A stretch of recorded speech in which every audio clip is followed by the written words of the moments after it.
नमस्कार दोस्तों, स्वागत है आप सभी का डिफेंस स्कोप पर, जहां हम बात करते हैं भारत के मिलिट्री अचीवमेंट्स, डिफेंस अपडेट्स और स्ट्रेटेजिक पार्टनरशिप के बारे में। तो चलिए शुरू करते हैं बिना किसी देरी के। पहली खबर की बात करें तो यूएस ने इंडिया पर 26% का टैरिफ लगा दिया है और ट्रंप ने ये टैरिफ्स रेसिप्रोकल पॉलिसी के तहत लगाए हैं, जिसमें वो उन्हीं रेट्स पर टैक्स लगाना चाहते हैं जितना यूएस प्रोडक्ट्स पर लगाया जाता है। इसका एम यूएस का ट्रेड डेफिसिट कम करना और अपनी इकोनॉमी को प्रोटेक्ट करना है। इसका इंडिया पर काफ़ी इम्पैक्ट हो सकता है। पहली बात, इंडियन प्रोडक्ट्स यूएस में महंगे हो जाएंगे, जिससे डिमांड्स गिर सकती है और एक्सपोर्ट्स पे डायरेक्ट असर पड़ जाएगा।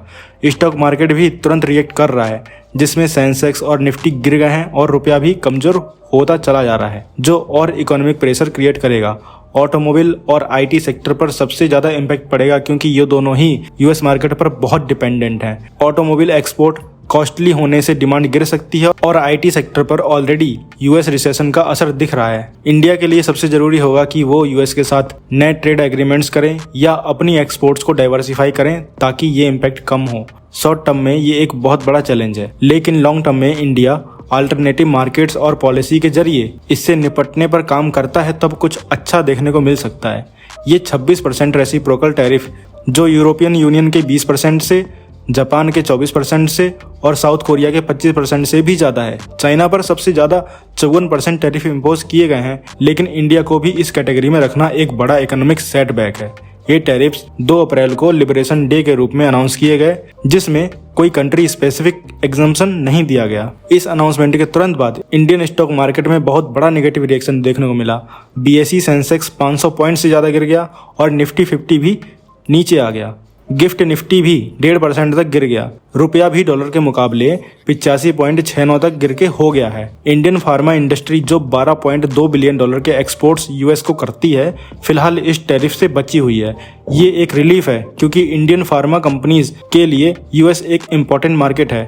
एनालिस्ट का कहना है कि नियर टर्म इम्पैक्ट कम होगा, लेकिन फ्यूचर में एडिशनल टैरिफ्स लगाने का रिस्क बना रहेगा। इंडिया के ऑटो एक्सपोर्ट्स पर यह टैरिफ एक बड़ा झटका हो सकता है। 26% ड्यूटी से इंडियन ऑटोमोबाइल कंपनीज की यूएस मार्केट में कॉम्पिटिटिवनेस गिर सकती है, जिससे डिमांड कम हो सकती है। ये supply chain disruptions, production cost बढ़ने और लेऑफ्स का कारण बन सकता है। टाटा मोटर्स जैसी कंपनीज पर इसका डायरेक्ट इम्पैक्ट हो सकता है।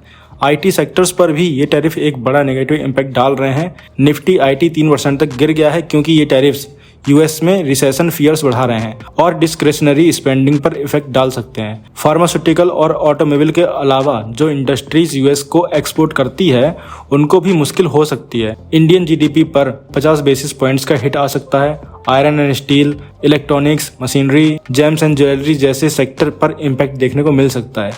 इंडिया फिलहाल यूएस के साथ बायलैटरल ट्रेड एग्रीमेंट पर बात कर रहा है, जिससे ये टैरिफ्स का इम्पैक्ट कम किया जा सके। Companies cost pass through, market diversifications या लॉस एब्जॉर्प्शन जैसे स्ट्रेटजीज एक्सप्लोर कर रही है। Protectionist measures global risk aversion बढ़ाते हैं, जिससे फॉरेन इन्वेस्टर्स इंडिया जैसे इमर्जिंग मार्केट्स में अपनी एक्सपोजर कम कर सकते हैं। रुपए पर भी प्रेशर बढ़ने से इंपोर्टेड इन्फ्लेशन और डायरेक्ट डेब्ट कंपनीज को नुकसान हो सकता है। इंडिया का यूएस के साथ ट्रेड सरप्लस ज़्यादा बड़ा नहीं है, और जो सेक्टर सबसे वल्नरेबल हैं, उनका जीडीपी कंट्रीब्यूशन सिर्फ 1.1% है।